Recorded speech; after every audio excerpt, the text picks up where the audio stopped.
Hey friends, welcome to the Church Planting Podcast. I'm Greg Nettle, and I have the incredible privilege of serving as president of Stadia Church Planting, where our vision is for every child on the planet to have a church. In other words, we're all about churches reaching the next generation. And just to put it, bluntly, today's churches just aren't enough. So we're all about multiplication. I'm absolutely delighted to have Lumar Vargas as our guest on today's episode of the Church Planting Podcast. I've known Lumar for several years now. She is an amazing leader. Now, I don't want to spoil this. She's a church planter. She's finishing up her doctoral dissertation in transformational leadership in the Latino community. So we have tons to learn today about a burgeoning population in the United States of America and around the world. Welcome to the Church Planting Podcast. So I'm absolutely delighted to have my friend and fellow church planter, Lumar Vargas, on the Church Planting Podcast. Welcome, Lumar. Thank you, Greg. It's a pleasure to be with you. Yeah, Lumar. So let's talk about you. I mean, you're up in Cleveland. You're not far from where I live at all. What's your background? Yeah, so Cleveland is my home. I was born in Chicago, but we moved to Cleveland early on. And so I know Cleveland, it's my heart. I love our city. A little bit about me. I grew up in our city among the Latino community. I have a background in education and married to Emmanuel. We live in Strongsville, Ohio. Yeah. Okay. So you're a Latina growing up in Cleveland, and now you're a church planter. How'd that happen? I think we need like 4 podcasts for this story. But I think it's been years of faithfulness in the city among the Latino community. So we grew up in a church. I want to say a small church, but actually our church was rather large when we were growing up. Like there were over like 200, 300, 400 people at one time in our congregation. So we grew up in a well-known Latino church, and we just grew up serving God in every single area. I remember as a little girl, wanting to get baptized, desiring to always be at the church with the older women, wanting to clean the church, serve in the church. And so I think it's just been this gradual progression of faithfully serving in every area, whether that was prayer, whether it was helping the elderly, whatever it was, there was just something drawing me to the church. And it just so happened to be in my context among the Latino community. And that has just gradually turned into the reaping of that fruit now as we're church planting. Because the beauty is that the people who we were serving with as kids and youth and growing up are now part of our congregation and have helped launch our church. Wow. Okay. And so, you and I have had lots of conversations over the past few years, and it was fascinating to me as a Hispanic woman. Did you face any barriers to becoming a lead church planter, a lead pastor? Yeah, I grew up in a church, and so my pastors have now passed away, both Pastor Saul and his wife Margarita, just within 2 years of each other. I grew up in a church where little girls could preach, little girls could lead. And so I saw them collectively leading the church. I saw my pastor's wife, who we call pastora, and respected as the lead of the church as mutually as well as our pastor. And so I saw them both leading and exercising their gifts. And I was there witnessing that. A lot of what I got to experience was also my mom preaching. I feel like those are aspects of my story that I tend to forget. My mom preaching, and my mom was an evangelist, like going from different churches, teaching and leading and exercising her gifts of administration. And so it was a space where men and women just led collectively, and girls got to do that too. And so I got to do that, and I loved doing that.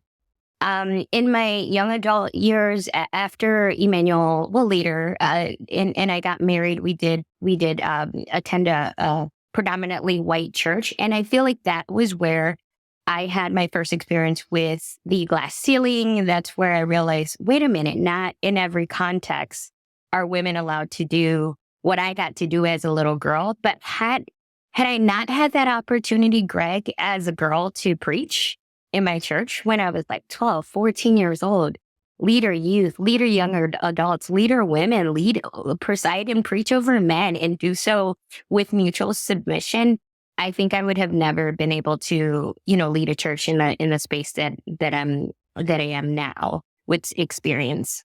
Okay, and I've heard you preach, and you're a tremendous preacher, and I hear that from everyone who hears you, which is really fun, right? I love seeing that. So the burgeoning population of Latinos in the United States in particular, and we have a lot of people listening all over the world, but in the United States, if you could speak into this context, are in general, you had this incredible experience where you had women pastors and preachers growing up. In the Latino community in general, is it accepted for women to be pastors in your experience? It is. It's not. It's still not common. I mean, there's still this underlying rape barrier of machismo that exists in the church, and it's wrapped up among the Latino community, specifically in our context in Cleveland. It's wrapped up with legalism, which can exist in every context, right? So I think it was just a very unique experience in my church for them to see gifts Okay. over gender. Okay. Well, let's talk about the church you're leading, that God has entrusted you to lead. Yeah. So it's called Aviva. Where's the name Yeah. come from? Aviva, I was on retreat several years prior to even knowing we were going to do this, and God gave me the text. But it's a Hebrew word. It means to spring something forward right out of nothing. It means spring and life. And so that's what we've done. We've planted something out of nothing, and it's giving people new life and bringing people back to Jesus. A lot of de-churched people who are giving God and the church another try. Okay, so when did you launch? And give me some specifics about the community in which you launched. Yeah. So we just turned one April this year. We obviously did some, pre-launch work in the middle of COVID, really hard online to kick that off. The context of our church, it's really centered around the second generation. So this would be the children of first generation parents who were born outside of the United States. We have this biculturalism, right? We're American, but we're also Latino. We may speak Spanish, and we also speak English. We have this context of our native countries through the experiences of our parents and our grandparents. And so it's a second gen leading the church and bringing their third generation children. And also we're worshiping alongside our first gen, respecting their culture, honoring them.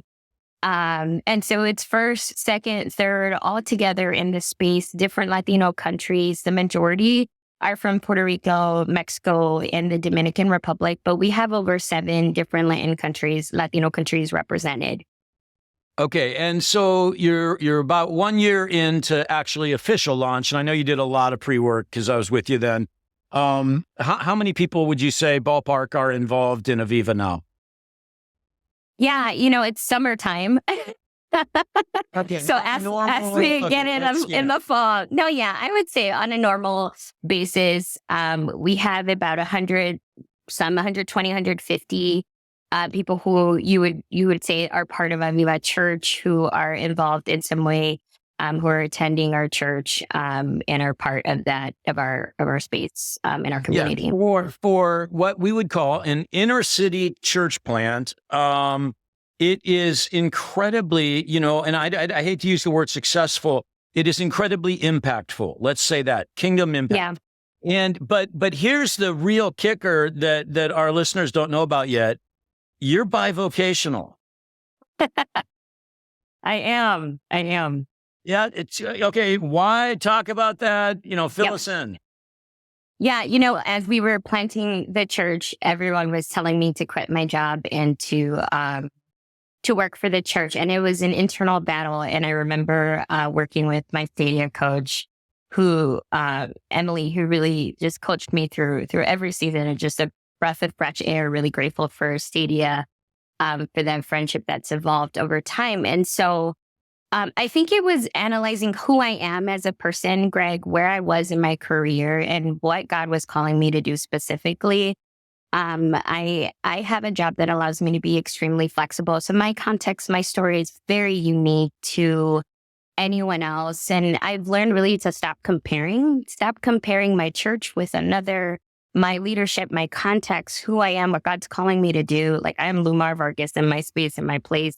And what God is doing now with our people through me specifically, and our story and our team and our, it's exactly what God is calling us to do. And it's so, I have this unique opportunity to work a flexible schedule. I'm blessed with a limited PTO. In my context, I work for a leadership forming organization in education. So I get to work with school leaders and teachers and coach leaders. And so because that is my job, I'm constantly being coached and poured into. And so I have found it to be co-vocational instead of bivocational, in the way that I just get to work with some of the best leaders outside of the church.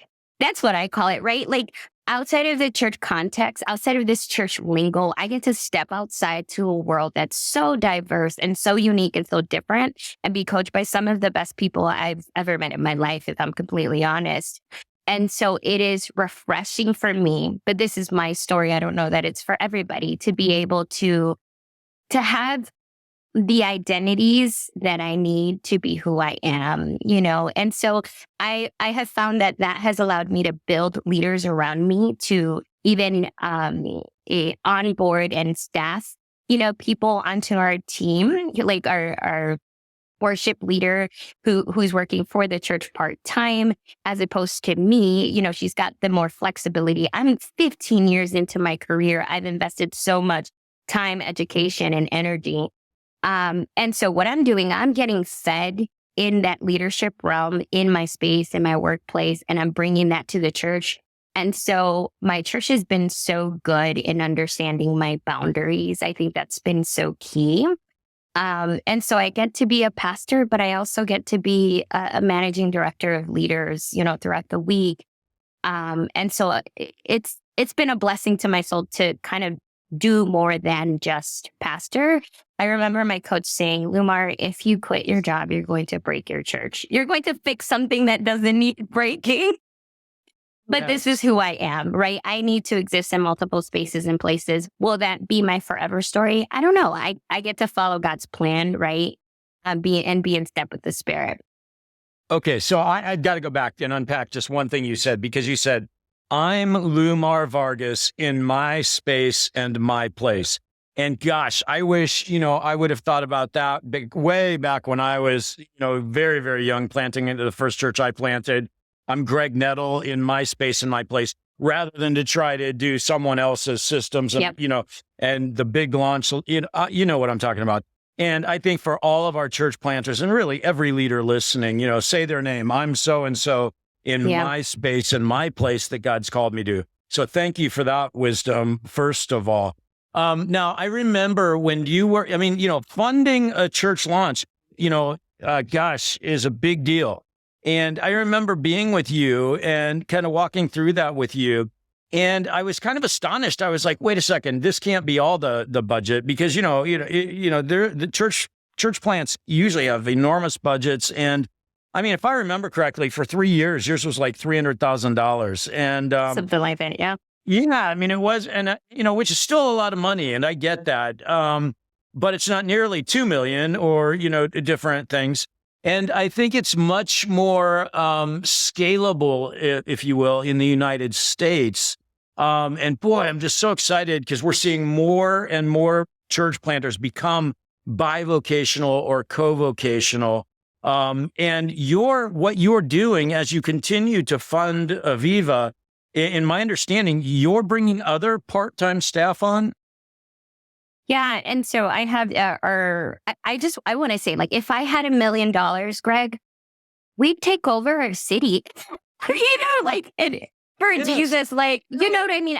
Traditionally, like, the Latino community has just done much more with less, and I mean, is that fair? Maybe not, but it's just who we are, Reality, and right? it's the reality of what we've had to work with. We take little and God blesses it. And, yeah, so our worship leader is on staff, and works part-time for our church. And so I think in a way I've been able to, Emmanuel, my husband and I, we've been able to support our church as well. Like we're givers to the work. We believe in what God is doing.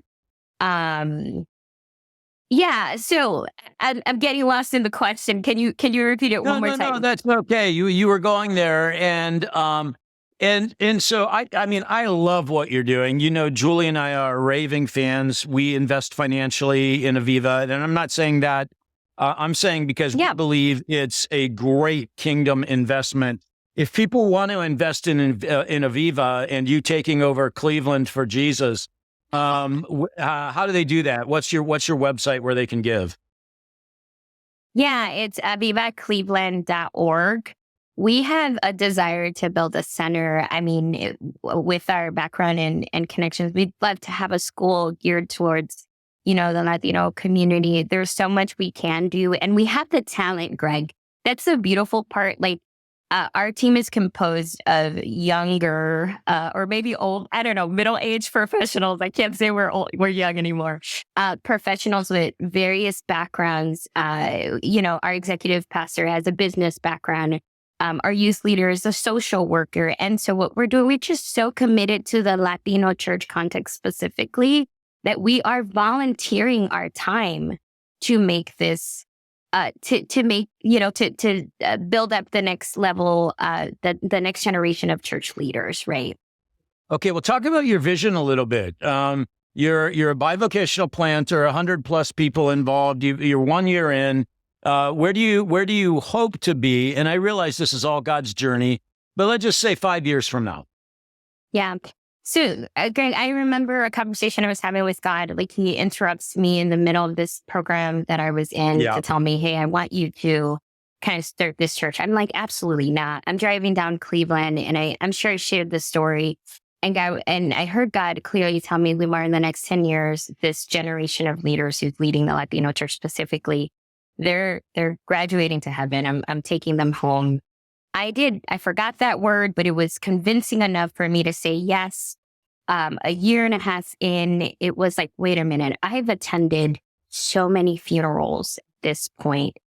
In the past 2 years and a half that we've been in this, Greg, we have lost 10 Latino leaders in our church context in the Cleveland community. These are pillars. I just told you the two who raised me and formed me. 3, I can think of the pastor who baptized me prior to us attending the church where we were the longest. And so we're losing leaders, and we need to fill that gap. And I feel this urgency towards that. I mean, it's my background, right?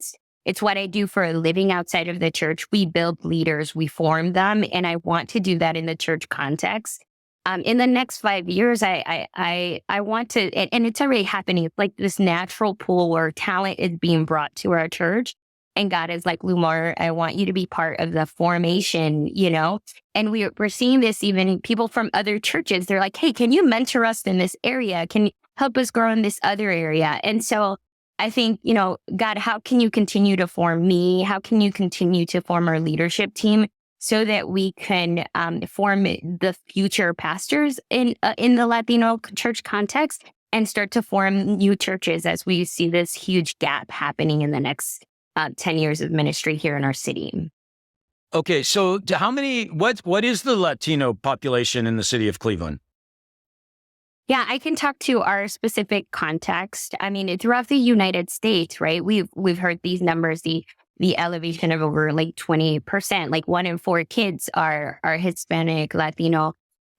Specifically in the context where we were in, these are old statistics just a few years ago. It was like over 70% in that old Brooklyn, Clark, Fulton area, of who identify as Hispanic, Latino. And so the nations are coming to Cleveland, Ohio. I've been thinking like so many times we want to do missions trips and go to, these different countries. They're literally in our city. They're literally within a few minutes in our city residing and needing all the support and needing to find Christ through the church. Okay. And so, okay, let's say I'm a suburban white church. This is fascinating to me. I'm a suburban white church leader, or, I'm whatever, and I'm outside of Cleveland. Is it possible to come into the city and in any way help, or to work alongside of you, without being the great white saviors and stuff, right? But Yep. to genuinely come be Jesus with you. Is there, is that even a possibility? I mean, it's necessary, right? We're the church where we empower each other in so many ways.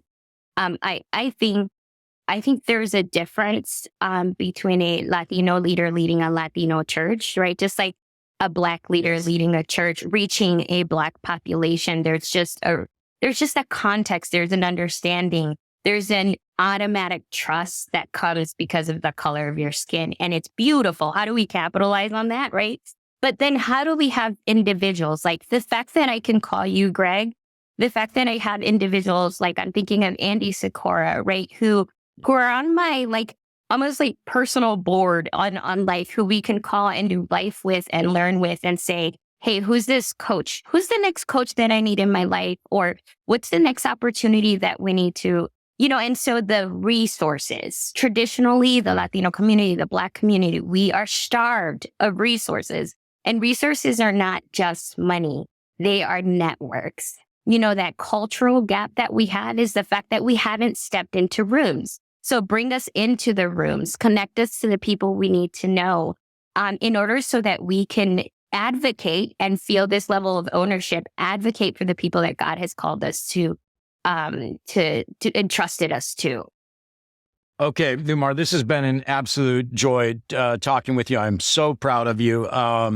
Okay, just kind of fun question closing out. Favorite food? Favorite food? I'd have to go to my mom's house. Nothing tops her cooking, right? Like it's arroz blanco y pollo guisado. It's very simple. It's just white rice and like a chicken stew that you cook a certain way. Man, that sounds fantastic. It's Lumar, delicious. thanks for being on the Church Planting Podcast. Thank you.